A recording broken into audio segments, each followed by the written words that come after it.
Hello everyone, আমি বিতিশার রান্নাঘরে সবাইকে স্বাগত জানাচ্ছি। আজ যে রেসিপিটি শেয়ার করব সেটি হলো মেটে আলু দিয়ে মাছের ঝোল। তার জন্য প্রথমে জমি থেকে মেটে আলু তুলে নিয়ে কেটে নেব। কাটা হয়ে গেলে ভালোভাবে ধুয়ে জল ঝরিয়ে রেখে দেব। এবার মাছগুলো কেটে ধুয়ে নিয়ে তাতে পরিমাণ মতো লবণ ও পরিমাণ মতো হলুদ দিয়ে ভালোভাবে মাখিয়ে নেব। মাছে ভালোভাবে লবণ হলুদ মাখানো হয়ে গেছে। কড়াইতে পরিমাণ মতো তেল গরম করতে দেব। তেল গরম হলে লবণ হলুদ মাখানো মাছগুলোকে এক এক করে গরম তেলের মধ্যে দিয়ে দেব।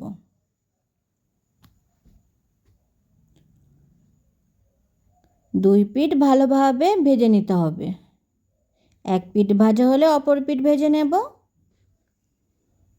দুই পিঠ ভালোভাবে ভাজা হলে মাছগুলোকে তুলে নেব।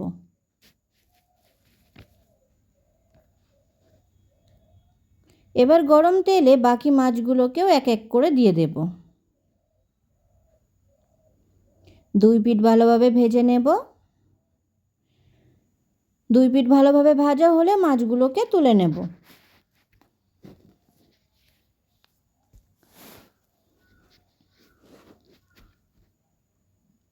এবার গরম তেলে দিয়ে দেব পাঁচফোড়ন ও শুকনো লঙ্কা ফোড়ন।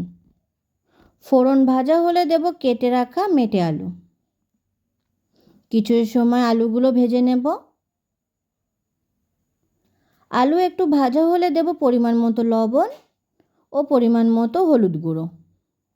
লবণ হলুদ ভালোভাবে আলুর সাথে মিশিয়ে নিয়ে 2-3 মিনিট ভাজা করব। ভাজার পর দেব একটা মাঝারি সাইজের পেঁয়াজ কুচি, 6-7টা চেরা কাঁচা লঙ্কা। পেঁয়াজ কাঁচা লঙ্কা দিয়ে আলু আরও কিছু সময় ভেজে নেব।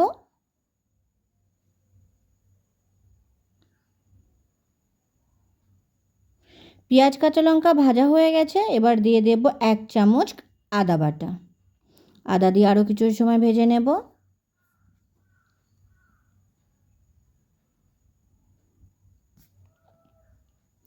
যখন দেখব আদার আর কাঁচা গন্ধ নেই তখন দিয়ে দেব পরিমাণ মতো জল।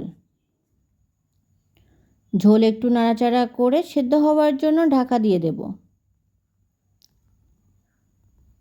কিছু সময় পর ঢাকা খুলে নেব।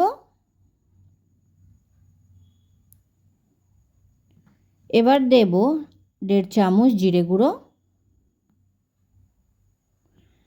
1 চামচ ধনে গুঁড়ো, হাফ চামচ মরিচ গুঁড়ো, হাফ চামচ শুকনো লঙ্কার গুঁড়ো। সব গুঁড়ো মশলা ঝোলের সাথে মিশিয়ে নিয়ে আরও কিছু সময় ঢাকা দিয়ে ফুটতে রেখে দেব। ঢাকা খুলে নেব। ঝোল বেশ ভালোভাবেই ফুটছে। ঝোল একটু নাড়াচাড়া করে নেব।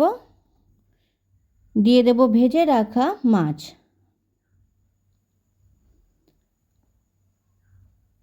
মাছগুলো ঝোলের সাথে মিশিয়ে নিয়ে আরও কিছু সময় ফুটিয়ে নেব।